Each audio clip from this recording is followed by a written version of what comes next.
আগামী জাতীয় নির্বাচন 2026 সালের এপ্রিলের প্রথমার্ধের যে কোনো একটি দিনে অনুষ্ঠিত হবে। ফেব্রুয়ারিতেই জাতীয় নির্বাচন। প্রধান উপদেষ্টার এই প্রতিশ্রুতি ঠিক থাকলে হাতে সময় মাত্র 7 মাস। এই নির্বাচনে জনগণের ভোটে ঐতিহাসিক বিজয় আশা করছে বাংলাদেশ জাতীয়তাবাদী দল বিএনপি।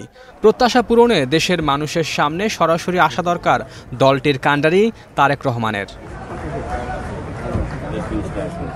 গত বছরের 5 আগস্ট গণঅভ্যুত্থানের মধ্য দিয়ে রাজনৈতিক পট পরিবর্তনের পর সব রকম আইনি জটিলতা থেকে মুক্তি পেয়েছেন তারেক রহমান। সরকারের পক্ষ থেকে বলা হয়েছে বিএনপির ভারপ্রাপ্ত চেয়ারম্যানের দেশে ফিরতে কোনো বাধা নেই। নতুন সেনোরা, গাইনোকোলজিক্যাল সোসাইটি দ্বারা স্বীকৃত নিরাপদ সুগন্ধিমুক্ত স্যানিটারি ন্যাপকিন সেনোরা। আইনি এবং রাজনৈতিক সকল বাধা দূর হলেও দীর্ঘ প্রায় 17 বছর দেশের বাইরে থাকা তারেক রহমান কবে দেশে ফিরবেন?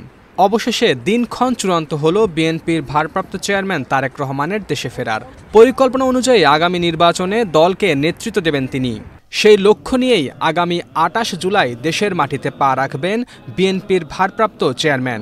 ওই দিনটিকে ঘিরেই তারেক রহমানকে বাংলাদেশে স্বাগত জানানোর প্রস্তুতি নিচ্ছে বিএনপি এবং জিয়া পরিবার। এরই মধ্যে ঢাকায় তারেক রহমানের বসবাস এবং নিরাপত্তা নিয়ে জোর প্রস্তুতি শুরু হয়ে গেছে। তিনি ঢাকায় এসে যে বাড়িতে উঠবেন সেটিও প্রস্তুত করা হয়েছে। দলের শীর্ষ এই নেতাকে স্বাগত জানাতে 20 লাখ নেতাকর্মীর সমাগমের টার্গেট করা হয়েছে বলে জানিয়েছেন বিএনপির নেতারা। অন্যদিকে তারেক রহমানের নিরাপত্তার জন্য এরই মধ্যে সর্বাধুনিক বুলেট প্রুফ গাড়ি প্রস্তুত করা হয়েছে।